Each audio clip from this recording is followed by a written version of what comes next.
Vámonos más, vámonos más.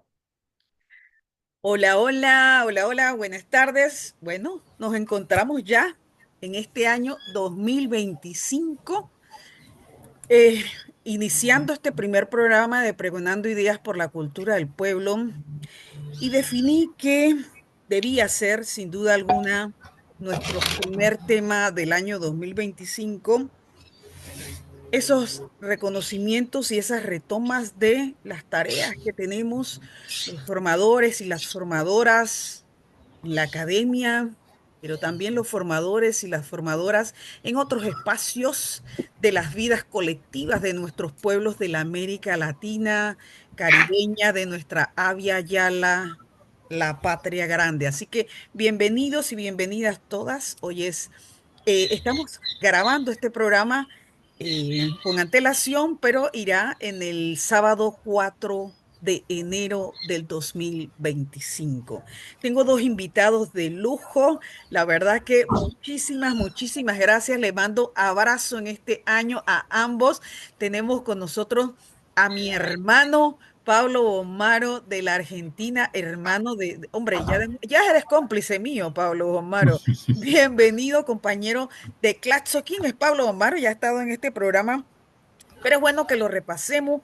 Pablo Bomaro es actual secretario académico de Claxo, es docente de la Universidad de Buenos Aires, de la UBA, pero también Pablo forma parte de los investigadores de la CONACYT de Argentina.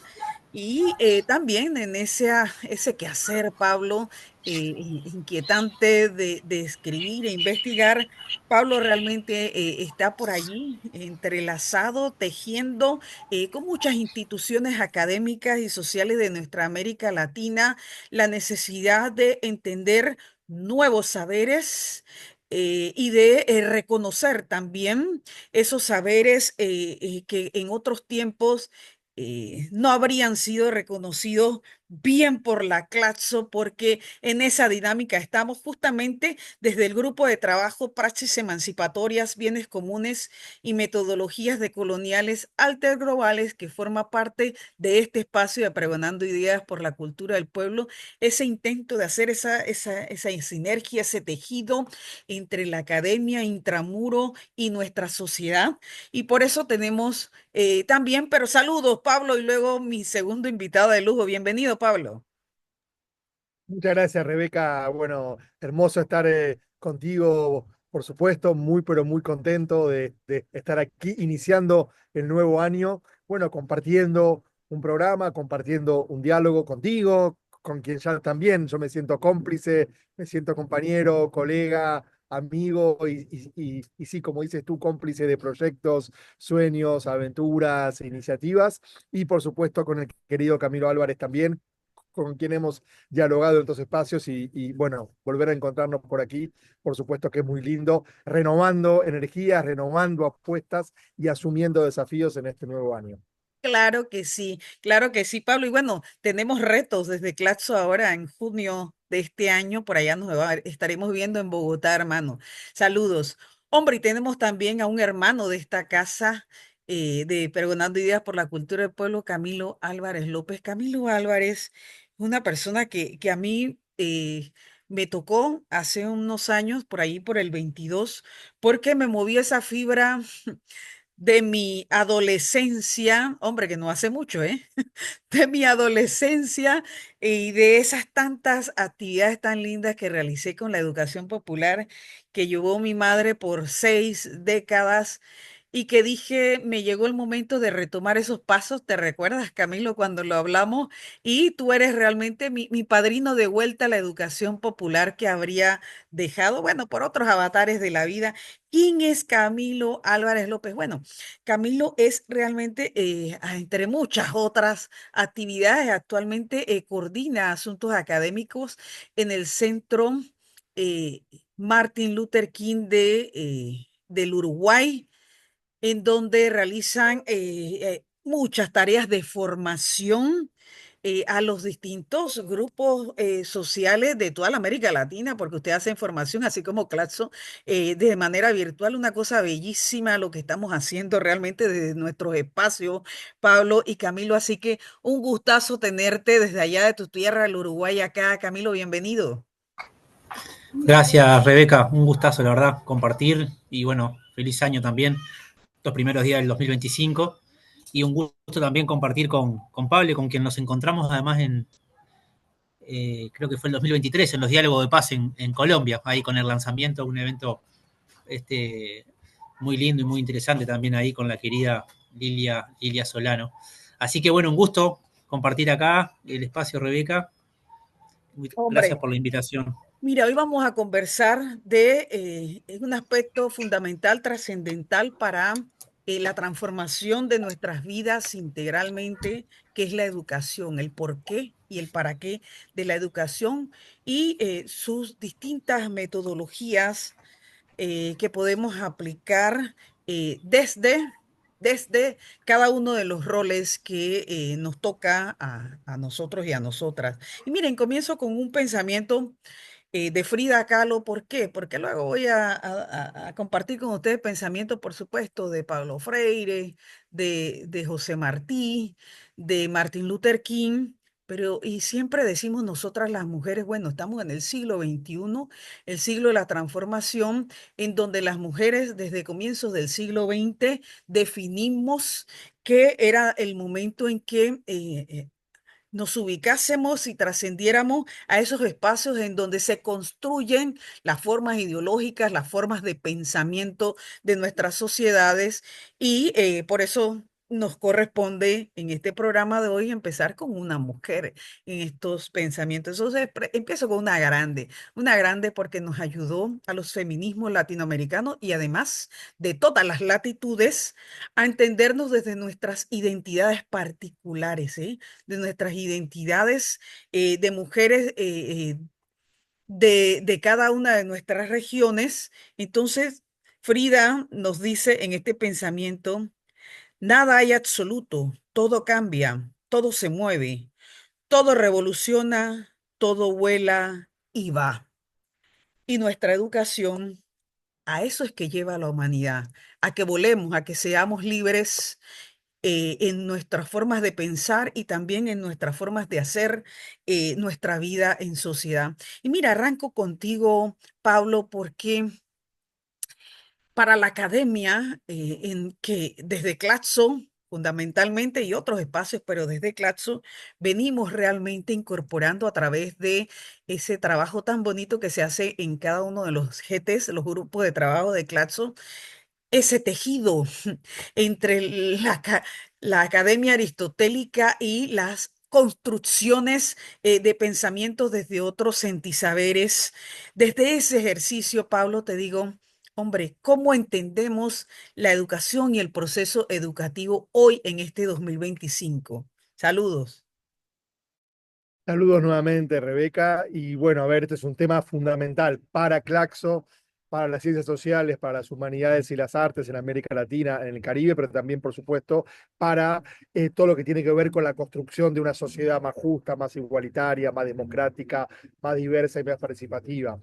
A ver, uno podría comprender a la educación como una práctica humana, sin duda, digo, como algo básico, como una práctica humana, como un derecho humano también sin duda, como un bien común, un bien público, es decir, desacoplar lo que es educación del valor de cambio o de la mercantilización o del sentido de la educación como un servicio, por eso decimos como un bien común, como un bien público, como un derecho humano, como una práctica humana que tiene que ver con el diálogo, y tiene que ver también, sin duda, con la transmisión, pero que no solo tiene que ver con la transmisión, sino que tiene que ver con la producción, con el reconocimiento y con la escucha. Entonces, diálogo, transmisión, producción, reconocimiento, escucha, creo que son dimensiones, ¿sí?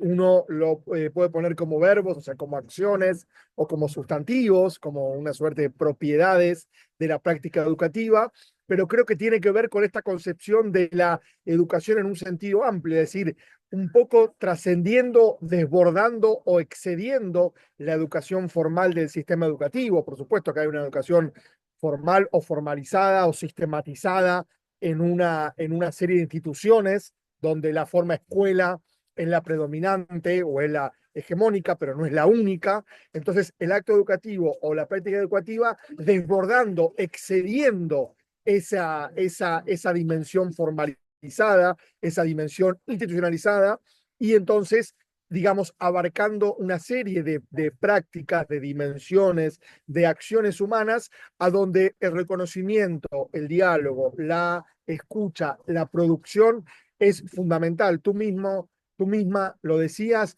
lo que tiene que ver con el diálogo de saberes, con el reconocimiento de múltiples sistemas epistémicos, con el reconocimiento de múltiples formas de enseñanza-aprendizaje, el acto educativo vinculado con la situación donde ese acto se produce.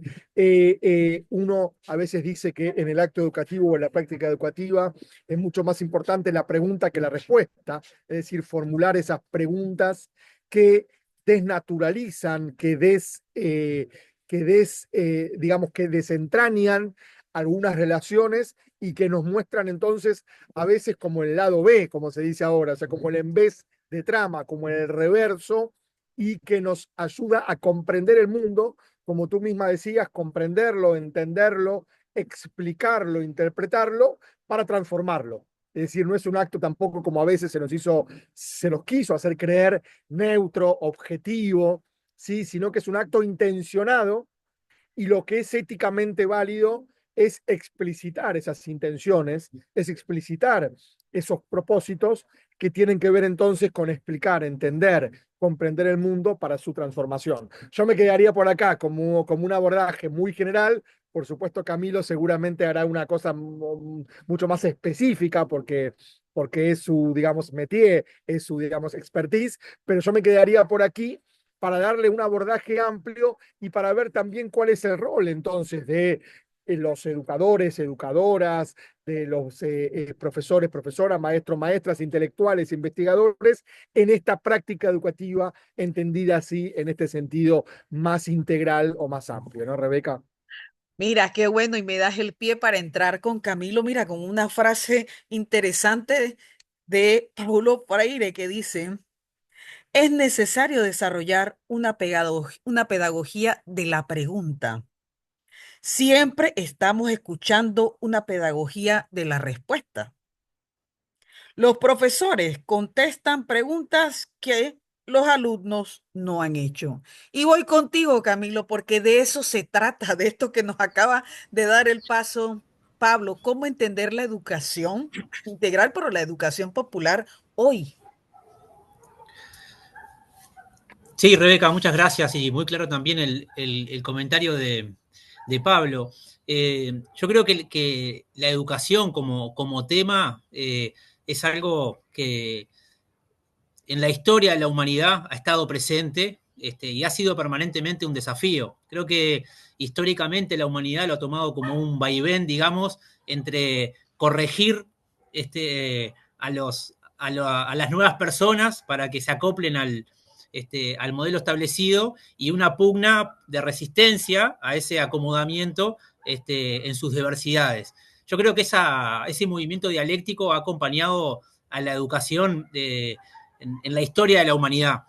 Creo además también que la historia de la humanidad hizo que la educación se vaya corriendo desde las periferias al centro. Es decir, se fue corriendo en la historia de la humanidad la educación desde procesos orales, narrativas no estructuradas, a una formalización, digamos, en la categoría de la elaboración de los currículos en sus distintas medidas, en las universidades, en las iglesias.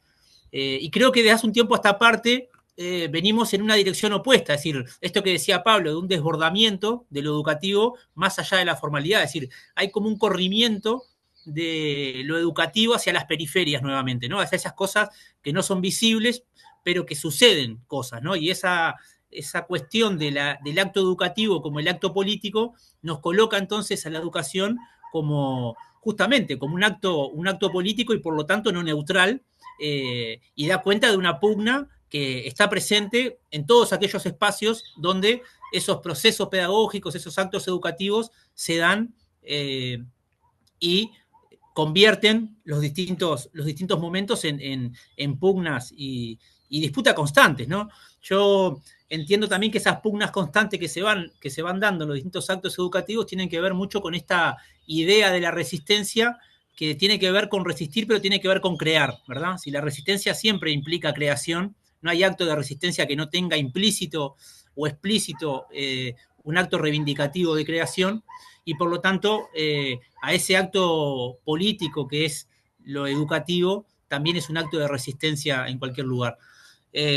Como idea general, después hay un montón de desbordamientos que se van dando en función de más o menos actos estructurados que tienen que darse aún en en esas periferias, digamos, ¿no? Si después de estos versos lindos, bueno, hay que bajar a tierra cómo se generan esos procesos pedagógicos y didácticos, y eso también son campos de disputa, porque los aspectos metodológicos no son neutrales, los aspectos metodológicos son claramente también actos y procedimientos políticos que tienen que estar en sintonía con nuestra propuesta educativa.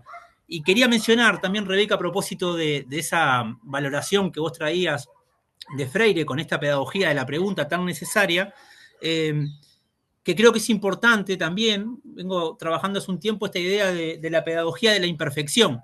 Es decir, en esta vuelta de lo educativo a las periferias, creo que tiene que estar acompañado por esta idea de la pedagogía de la imperfección, donde lo que buscamos no es una perfección. Galeano dice que la perfección es el aburrimiento de los dioses, ¿no? Y creo que durante mucho tiempo, incluso de horizontes progresistas o de izquierda, estuvimos en búsqueda de una perfección que realmente no existe, porque en todo caso, como seres inacabados, humanamente y políticamente inacabados, debemos aceptar esa construcción de lo imperfecto como permanente, que lo imperfecto no es el más o menos, ¿no? Lo imperfecto no es el que vaya quedando como va quedando, sino que lo imperfecto tiene una carga técnica, política, metodológica, pero claramente asumiendo que las condiciones también nos van encerrando y que vamos construyendo en función de lo que la realidad nos va indicando. Esto no es una, un pararse en un determinismo del contexto, pero sí entender que para hacer cambios se precisa de la gente, para hacer cambios se precisa de una concurrencia amplia de los sectores populares, y por lo tanto no se trata del que tenga el grito más alto, sino quien en ese murmullo, ¿sí? En esos murmullos más concretos, en ese diálogo que traía Pablo, logre construir las condiciones para que se den los cambios. Mira, justamente por allí voy, Pablo, porque acabamos de conectar dos aspectos que, en resumidas cuentas, son esa libertad que tenemos de entender nuestras realidades, nuestros mundos particulares. Y hay un pensamiento de José Martí que dice que la educación es fundamental para que el pueblo sea libre y para que aparezca, para que aprenda que la solidaridad es una garantía para la libertad. Miren, entender hoy que la herramienta de la educación es clave para nuestra libertad es fundamental, y por eso es que decidí que el programa uno de este año 2025 debía ser con ustedes dos, porque pretender en este siguiente cuarto del siglo XXI que existe una única narrativa para entender las realidades quedó en el pasado. eh, Estamos obligados y obligadas, como lo está haciendo desde hace ya algún tiempo, justamente como lo dije antes, y lo digo por experiencia propia, desde mi grupo de trabajo en Claxo, lo estamos haciendo en la academia, rompiendo con esos esquemas cerrados, lo que ustedes decían de sistematización del proceso educativo, lo estamos haciendo en espacios académicos como lo es Claxo, con distintas instituciones que atienden la educación formal y no formal, ¿eh? Son miembros de nuestro Consejo Latinoamericano. Entonces, Pablo, ¿cómo entender este derecho inalienable de los pueblos desde sus particularidades, sus divergencias, su derecho a entender sus realidades desde sus saberes ancestrales? Sí, totalmente, Rebeca. A ver, bueno, coincido por supuesto con estos comentarios tuyos y me uno a lo que planteaba antes Camilo también. Por un lado, como tú mismo dices, creo que en Claxo, bueno, hay varios espacios, por supuesto, vinculados con lo específicamente educativo. Claxo tiene que ver con la investigación, con la producción de conocimiento y también con la educación, con la formación, y como son actividades, como ya dijimos antes, totalmente articuladas, integradas, interconectadas, bueno, hay dos dimensiones o dos énfasis que van dialogando entre sí en Claxo, pero sin duda que digamos, el programa como tal de grupos de trabajo y los grupos digamos, trabajo Claxo en general son un espacio también de producción de conocimiento, de diálogo de saberes, de reconocimiento de estos saberes ancestrales y por lo tanto son espacios educativos o formativos, además del programa específicamente formativo que por supuesto tiene Claxo, que también con los años ha sido mucho más abierto porque se ha abierto, por ejemplo, a que los propios movimientos, colectivos sociales, territorios, comunidades, organizaciones puedan ser también formadores de formadores, es decir, puedan, digamos, practicar la formación entre movimientos de forma horizontal. Uno seguramente, digamos, promueve esta educación menos bancaria y menos verticalizada y menos unilateral y mucho más dialogada, mucho más horizontal, mucho más de la pedagogía de la pregunta, pero sabemos que la educación clásica, formal, tiende a la verticalización, tiende a la jerarquía, tiende a esto, a dar respuestas a preguntas que nunca se han hecho, pero que quienes educan o educamos suponemos que las personas quieren conocer o quieren aprender o quieren ser informadas de eso. Por lo tanto, estos saberes más abiertos, estas prácticas más horizontales, más dialogadas, más de reconocimiento, de diálogo de saberes, como yo dije hace un rato, de múltiples sistemas epistémicos, los saberes ancestrales, las experiencias. También creo que esta pedagogía freiriana a la que estamos, digamos, refiriéndonos, no exclusivamente, también hablamos de José Martí, Frida Kahlo y otros pensadores y pensadoras, pero creo que también tiene que ver con esta noción de experiencia, es decir, una educación que siempre es situada, que siempre se construye a partir de experiencias concretas, digamos, que no es un enlatado o un modelo que se replica acríticamente, históricamente, no socialmente, sino que siempre es situado. Y yo quiero también rescatar dos de los elementos que decía antes Camilo, que tienen que ver con la educación como un acto de creación, porque muchas veces se ha puesto énfasis, como yo dije antes, en la transmisión. Yo hablé de transmisión en una red semántica junto con producción, con creación, con diálogo, con preguntas, con escucha, con reconocimiento, pero digamos que se ha puesto mucho énfasis en la transmisión o en la reproducción más que en la creación o en la producción en el ámbito educativo. Y una segunda cuestión tiene que ver con la educación como un acto de resistencia. Y acá creo que sí, coincido con lo que decía también Camilo y tú misma, Rebeca, no solo tiene que ver con esta educación mucho más descentralizada, mucho más capilarizada, esta educación que desborda las formas clásicas o las instituciones formalizadas, sino que hoy en día, con el avance de los autoritarismos, con el avance del pensamiento individualista, del pensamiento excluyente, competitivo, del sálvese quien pueda, de una lectura de la libertad que estamos padeciendo en Argentina como una libertad individual que excluye o que busca debilitar los espacios colectivos, los espacios comunes. Bueno, la educación es imposible como acto puramente individual. Uno podría decir que cualquier práctica humana es imposible desde lo meramente individual porque el ser humano es un ser social que busca asociarse y busca estar en colectivo con otros.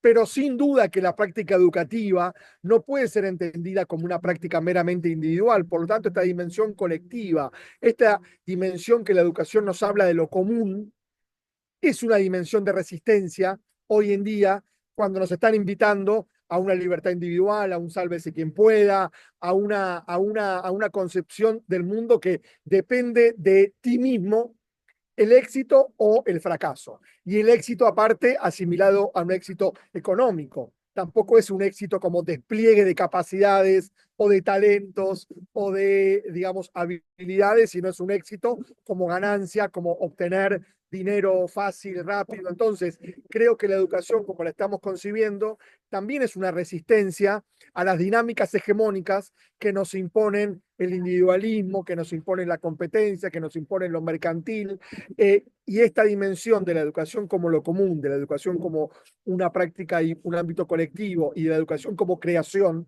sin duda implica esta resistencia a las dinámicas hegemónicas, ¿no? Creo que eso es importante, y desde el mismo Claxo estamos impulsando también los espacios que uno podría plantear, entre comillas, contrahegemónicos, o al menos que contrarresten las dinámicas dominantes que se intentan imponer sobre las sociedades, y específicamente sobre la educación pública, sobre la ciencia pública, sobre las universidades públicas, y sobre específicamente ciertas agendas de las ciencias sociales, las humanidades y las artes, ¿no? Hombre, bárbaro, bárbaro, Pablo, para allá vamos, justamente porque, hombre, la educación ¿para qué? Para hacernos libres y de paso felices, ¿verdad? Justo de lo que nos privan.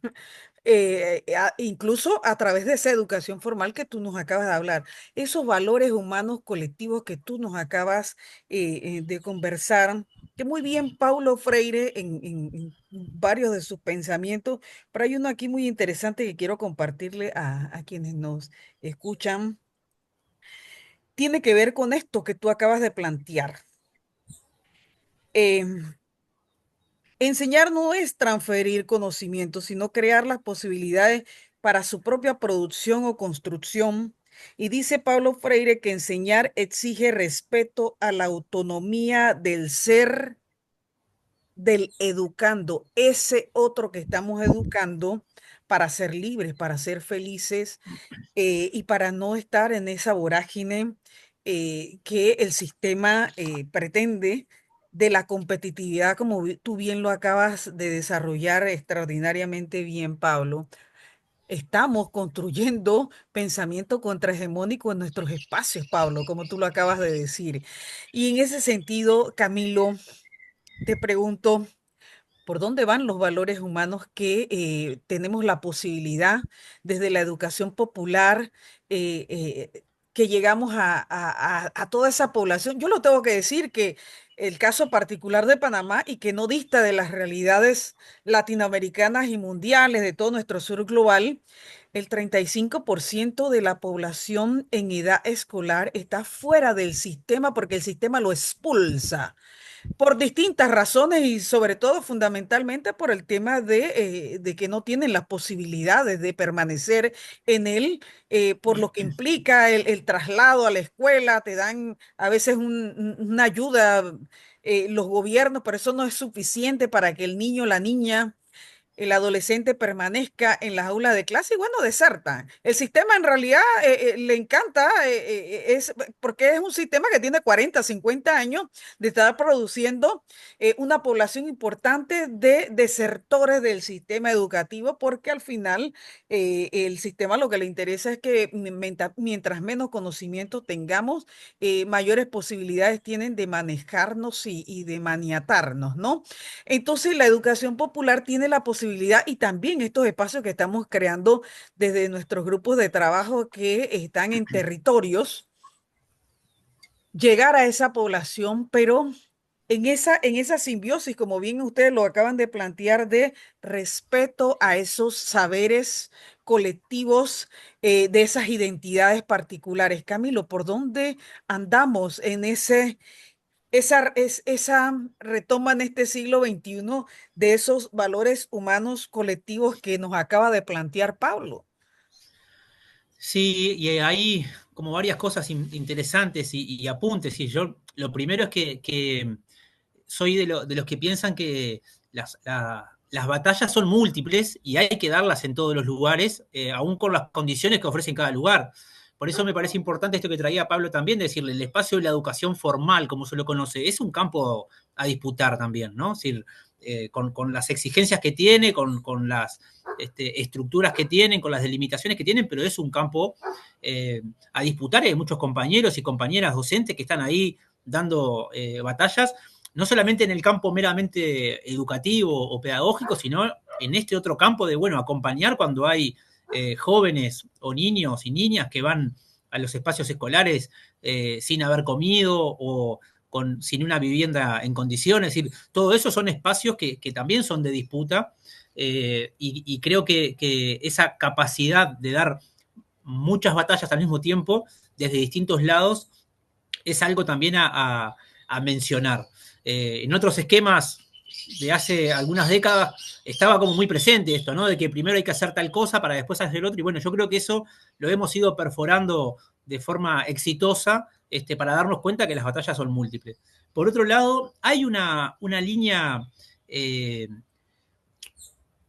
histórica que uno puede ir construyendo, que si bien no es muy lineal, digamos, es como más rizomática, ¿no? Más como en forma de raíz, pero uno va viendo que vos mencionabas a José Martí, pero sin duda podemos ir a buscar a Simón Rodríguez, podemos ir a buscar también a lo que sucede, digamos, en el momento de la conquista de América y cómo esa resistencia no es algo que es aplastado, sino que va quedando en el acumulado histórico de los pueblos y que van surgiendo con su ya basta en distintos momentos también de la historia de nuestra América Latina. Podemos buscar también a una Micaela Bástidas que durante muchos años fue vista como la esposa de, ¿sí? O tan solo alguien que acompañaba a un jefe y en realidad cuando uno lee la literatura y lee las cartas, se da cuenta de la trascendencia que tenía Micaela Bástidas en el apoyo sobre todo a los sectores más postergados de esas sociedades y en la capacidad de liderazgo que tenía. Quiero decir, tenemos un recorrido, podemos mencionar a Sandino también, donde en medio de la montaña, en el Chipote, organiza una escuela, es decir, donde tenía muy claro que la cuestión militar era una parte, el combate militar era una parte. Entonces, creo que tenemos un acumulado histórico en América Latina que nos tiene que dar en esta perspectiva educativa esta intencionalidad, digamos, de una disputa múltiple y entendiendo que de alguna manera estos valores de la libertad y de la pública felicidad son horizontes hacia los cuales construir. Por otro lado, creo que hay una necesidad imperiosa, digamos, de lo educativo vinculado a la paz, ¿sí? La paz no como ausencia de guerra, ¿no? La paz como un escenario de construcción permanente que implica el diálogo, el respeto, el reconocimiento y sobre todo la capacidad de integración de nuestros pueblos. Creo que hay una educación que está como muy en línea con eso y que se necesita.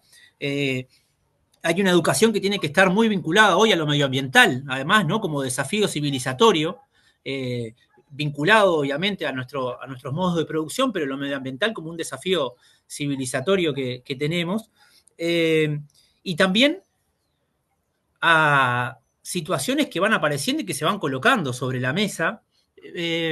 Siempre me llama la atención que por un lado, la educación implica una cuestión de solidaridad intergeneracional, donde hay un acumulado de información y conocimiento que pasa, pero también en ese acumulado de información y conocimiento que pasa hay actos de resistencia con espacios de información y conocimiento que no se quieren trasladar y que determinados sectores intentan ir a buscar. Pero hoy tenemos desafíos que son muy grandes, es decir, tenemos el desafío de la inteligencia artificial, de la robotización, desafíos que están y que que nos están transformando también. No solamente las lógicas educativas, pedagógicas, didácticas, están transformando el mundo que conocemos. Y yo creo que ahí la educación y sin duda las pedagogías críticas y la educación popular tienen un desafío enorme, porque si bien cuando había un histórico luchador no muy conocido en Uruguay, que cuando le preguntaban cuál era el punto o el tema de la Revolución Universal, él planteaba la Cachimba del Piojo. La Cachimba del Piojo es un barrio muy humilde en Montevideo donde se da una disputa, una villa, ¿no? Donde se da una disputa muy clara por la vida cotidiana. Y yo creo que eso es fundamental en términos de que tenemos que ser capaces de atender en las luchas que nos planteamos las necesidades urgentes, el techo, tierra, trabajo, pan, pero también atender a lo que está pasando en el mundo para ver cómo hacemos focos en esa resistencia para que atender lo urgente no nos haga perder de vista de también atender lo necesario. Entonces, son campos que se dan, por eso decía al principio, son batallas múltiples que se dan, que hay que lograr atenderlas, pero creo que es necesario y en definitiva, yo no soy creyente, pero la Biblia dice que en principio fue el verbo, ¿no? Y creo que la educación es verbo, sobre todo, ¿no? La educación sobre todo es verbo y desde la educación popular eso lo vemos y lo sentimos en la potencias que se generan, ¿no? Usando términos de Spinoza, las potencias que se generan en las comunidades y en los sectores populares cada vez que logran reconocer esa construcción de conocimiento, como vos traías, Rebeca, que dice Paulo Freire, y que ese conocimiento está muy vinculado al poder, ¿no? Es decir, que el poder y el saber son dos caras de una misma moneda, y cuando uno va conociendo, ¿sí?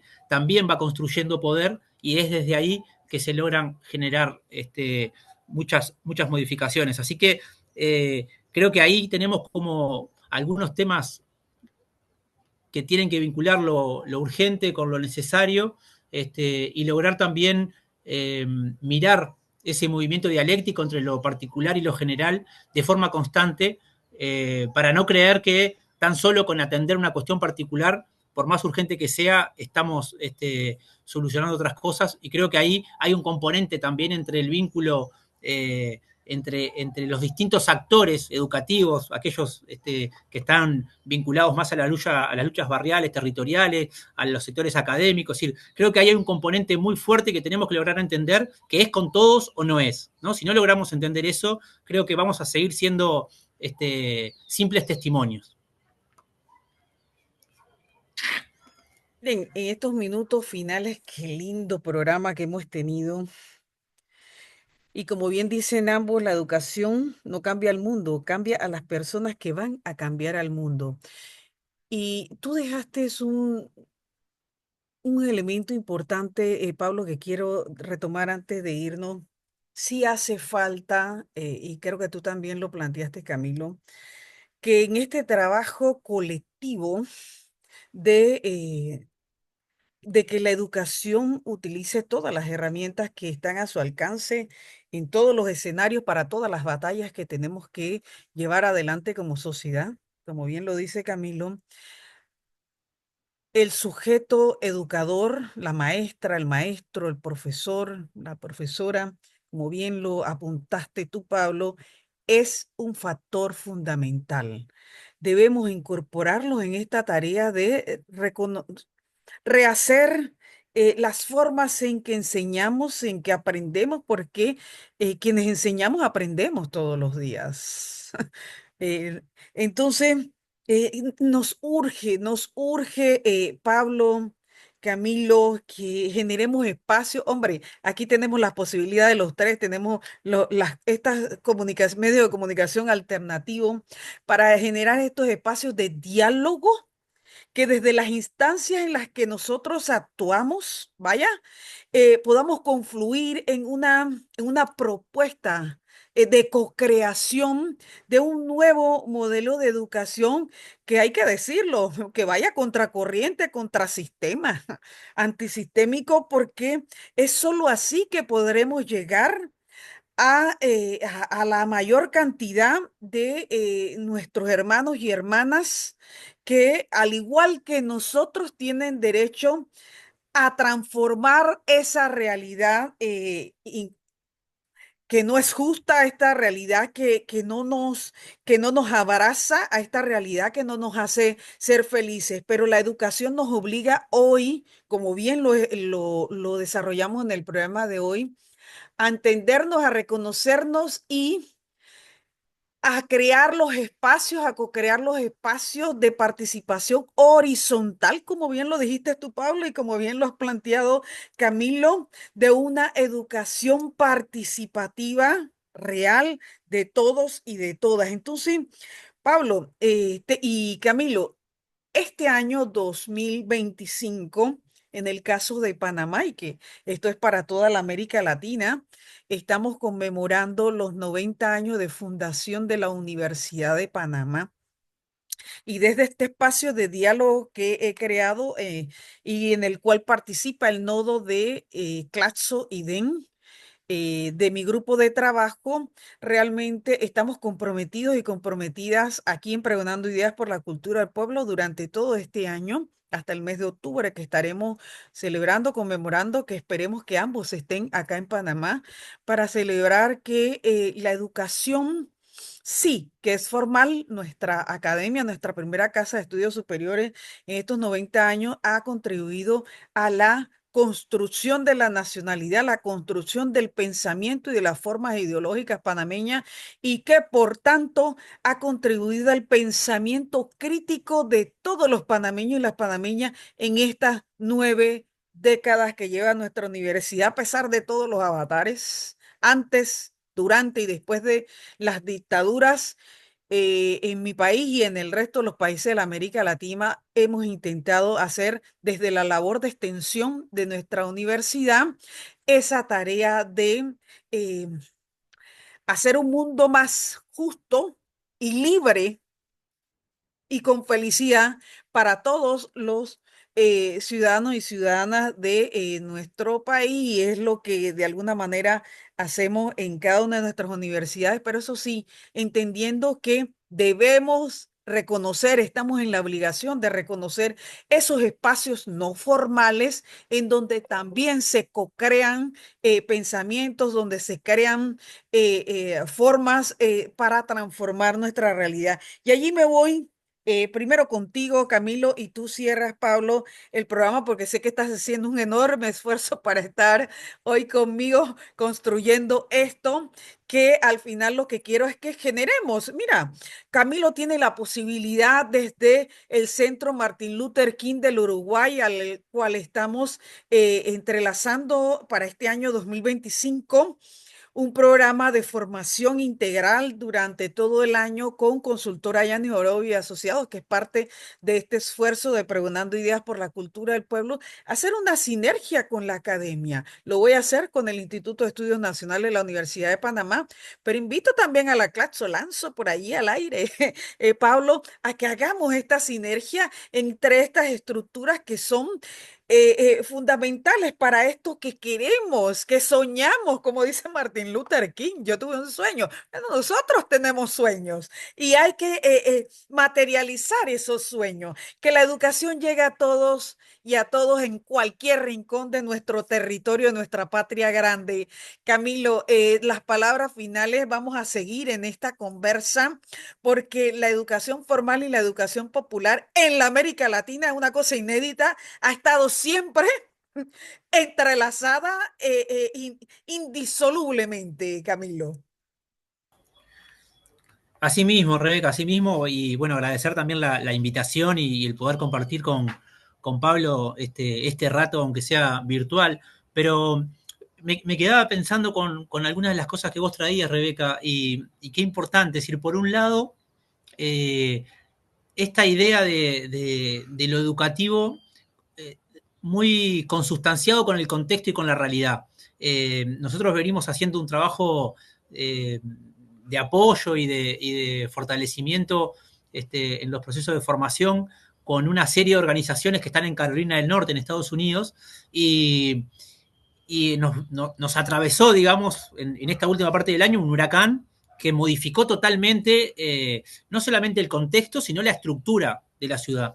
Y lo menciono porque eso llevó a que estas organizaciones lograran a tiempo, digamos, rotar su eje de trabajo y sus propuestas y que se encaminen hacia esa urgencia que estaba presenciando la sociedad.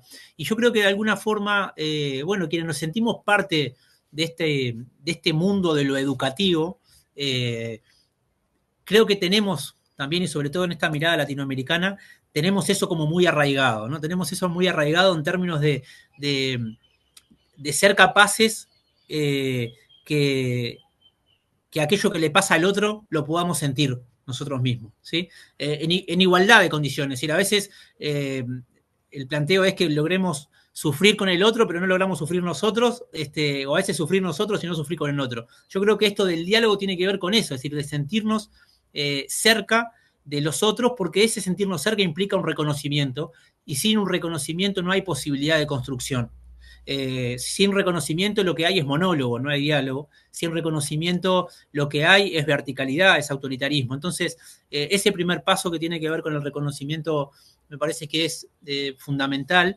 Y a propósito de esto, yo creo que se vienen aún en esta coyuntura que hoy, bueno, Pablo comentaba, lo que está pasando en Argentina, pero que es un derrame regional también, ¿no? Esta estructura de las nuevas derechas que se están planteando con un individualismo feroz, un neoliberalismo más feroz aún, con esta idea bastante menguada y obtusa de la libertad, que no implica el reconocimiento del otro, sino la omisión del otro. Y yo creo que ante ese escenario lo que nos queda es, de nuevo, tender todos los puentes necesarios, como vos estás haciendo, Rebeca, y como lo mencionabas, todos los puentes necesarios para lograr trabajar desde las diversidades, de las multiplicidades, pero trabajar en sintonía, asumiendo que de la única forma que podemos avanzar es si estamos juntos. La derecha siempre se va a juntar por intereses, ¿sí? Siempre se va a juntar por intereses y no van a durar un minuto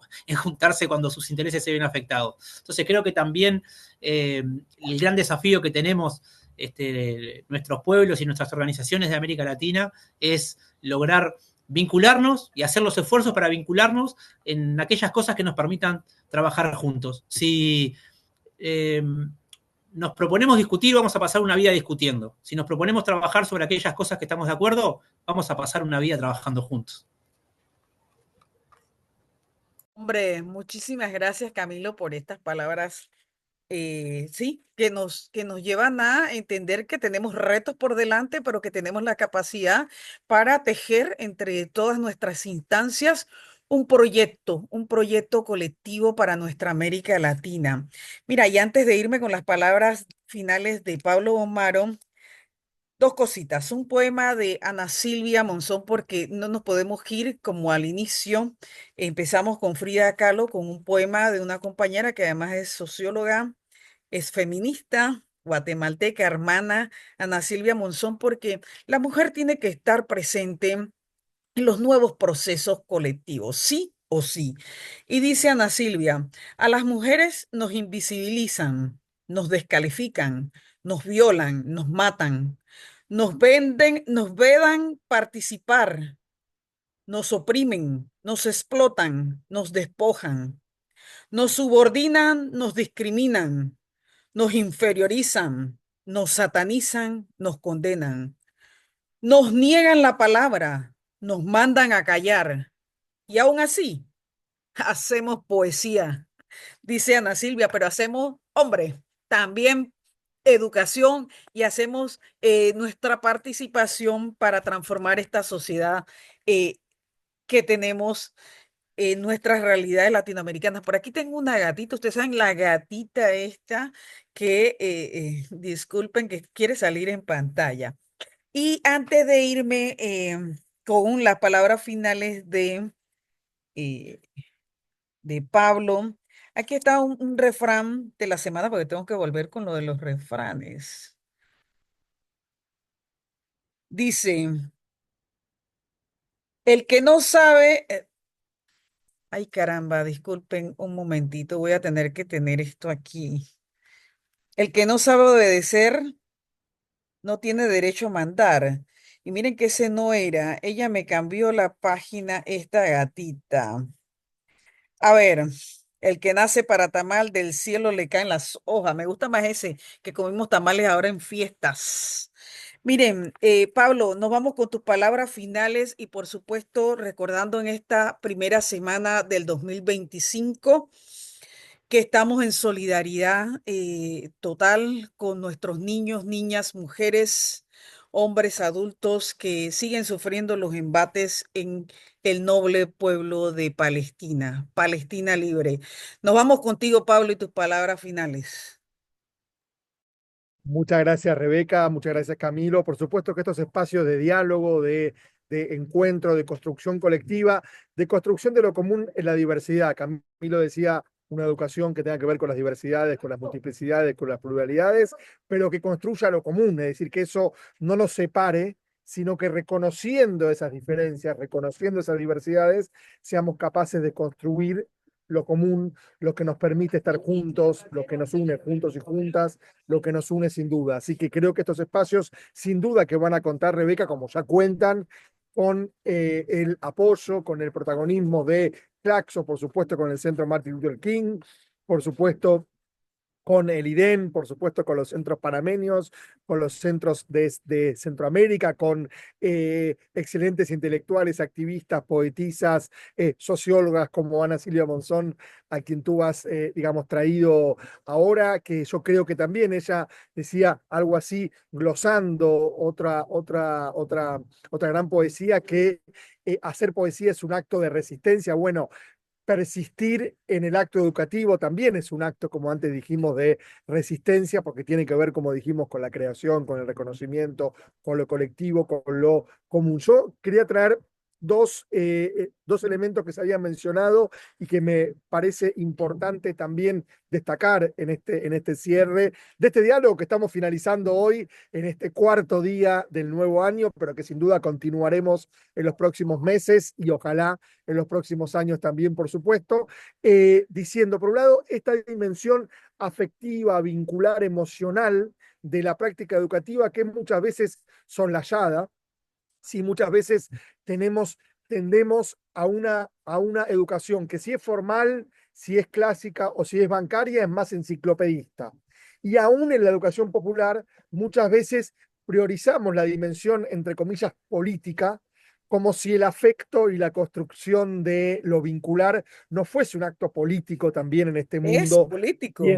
Por eso digo, como si no fuese, que lo es, un acto político en este mundo que tiende al individualismo, a la separación, a la competencia, a la exclusión. Por lo tanto, esta dimensión vincular, emocional, afectiva, que también en pandemia se vio mucho más destacada, mucho más necesaria que nunca, creo que es importante destacarla. También en Claxo queremos construir redes de afecto, redes de vinculación desde esos valores, de esas emociones, desde esas afinidades.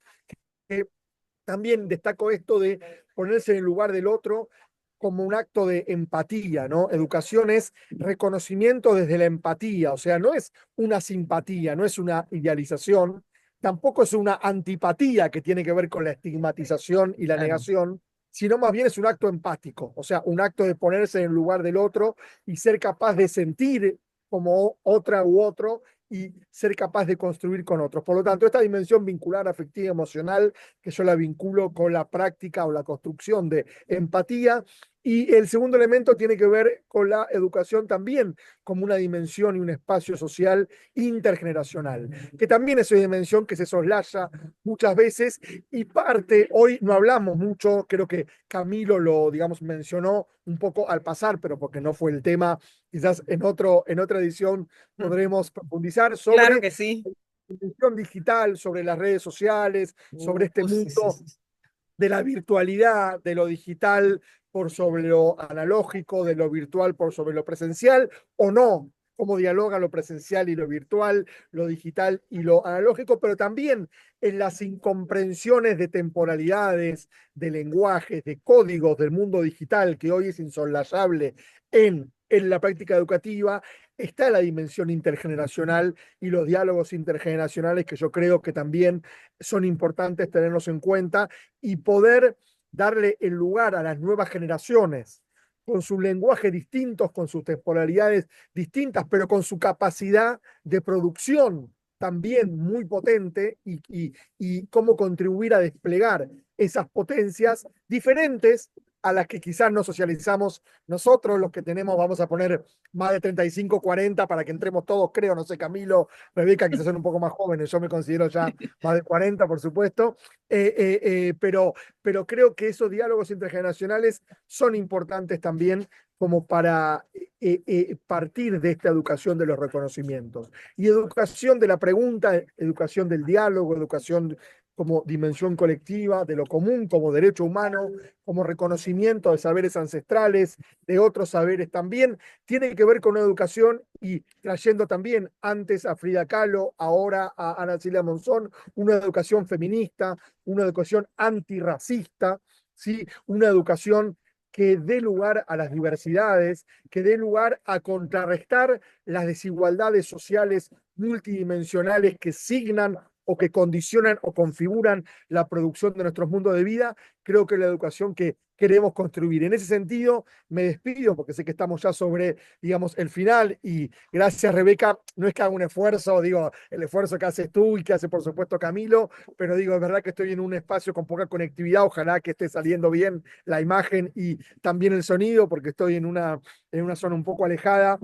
Aquí por el sur, pero digo, me despido entonces porque quedan pocos minutos haciendo una invitación que tú la has hecho también, Rebeca, a la conferencia, claro, que estamos iniciando este año 2025, del 9 al 12 de junio. Ojalá que nos encontremos todas y todos en Bogotá, Colombia, en nuestra 10ª conferencia latinoamericana y caribeña de ciencias sociales, humanidades y artes, la conferencia Claxo 2025, que también será un espacio de creación, que también será un espacio de construcción de lo común, que también será un espacio de resistencia, que también será un espacio de reconocimientos y por lo tanto también será un espacio educativo como hoy lo hemos dialogado. Así que con esta invitación, también celebrando que Uruguay recupere una esperanza que se irradia, ojalá, Camilo, a toda la, digamos, región, al menos Tal al cual, sur, sí, sí, sí. que creo que es importante. No sé si lo que está de fondo tiene que ver con eso, intuyo que sí, pero no alcanzo a Sí, distinguir bueno, si la bandera es la bandera tiene que ver con eso. artiguista, es la bandera Ah, la artiguista, bandera artiguista, ok, y Sí. tiene ok. mucho que ver con el frente y tiene mucho que Por ver eso. bueno, con el triunfo que tuvimos el año pasado y Genial. con la Lo asunción quería, a partir del 1 de marzo. lo quería mencionar porque creo que también es una esperanza Oh, es una y tiene que esperanza, ver súper. con entender a la educación como lo público, como un bien común, como un derecho humano, que se recobra, que se recupera en Uruguay, y ojalá que esto entonces contrarreste tendencias autoritarias, excluyentes y, por supuesto, digamos, regresivas que estamos viviendo en otros países. Sí, que De mi eso lo parte, vamos a hablar. agradecer, Rebeca, y continuarlo. Sí, De eso lo vamos a hablar en un próximo programa. Pero miren, anuncios, aparte de que ya anunciaste que nos vemos en Bogotá los primeros días de junio. También tengo dos anuncios importantes que dar. El programa Panóptico, que es la versión de Pregonando Ideas por la Cultura del Pueblo, versión México, que lo dirigen, hombre, dos compañeros, colegas que el año 2024 iniciaron. Bueno, vendrá este segundo año. En sus capítulos ellos tienen su metodología muy interesante, pero pregonando ideas por la cultura del pueblo sigue por México. Saludo a José Carlos López Hernández y al compañero Fernando Javier Araujo que conducen por allá a Pregonando Ideas versión México Panóptico se llaman. Y por allí tengo sorpresas. Este año vamos a tener otra versión de Pregonando Ideas por la Cultura del Pueblo, pero por Chile, gente. Así que enhorabuena iniciando este 2025. Y por último, tengo que decirles que este programa se lo estoy dedicando personalmente a mi amigo fallecido en el año pasado, el 2024, a Londor Agustín Rankin Escalona, que le estoy recordando justamente en estos días. El día 6, el lunes, le van a estar haciendo un homenaje merecidísimo el próximo lunes. Así que hoy, este programa se transmite sábado, le mando un abrazo a la eternidad a Londor.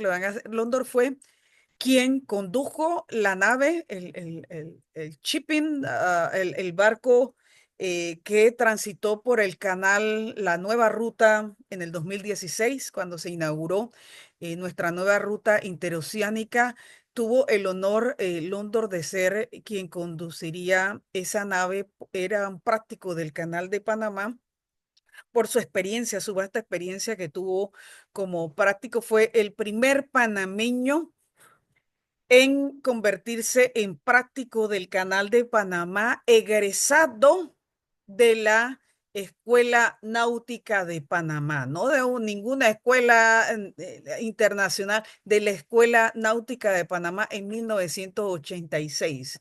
lastimosamente ya no está con nosotros, muy joven, se fue London, pero a ti va dedicado hasta la eternidad, hermanazo, este programa. Así que hasta aquí llegamos. Un fuerte abrazo para ti, Pablo. Gracias, gracias.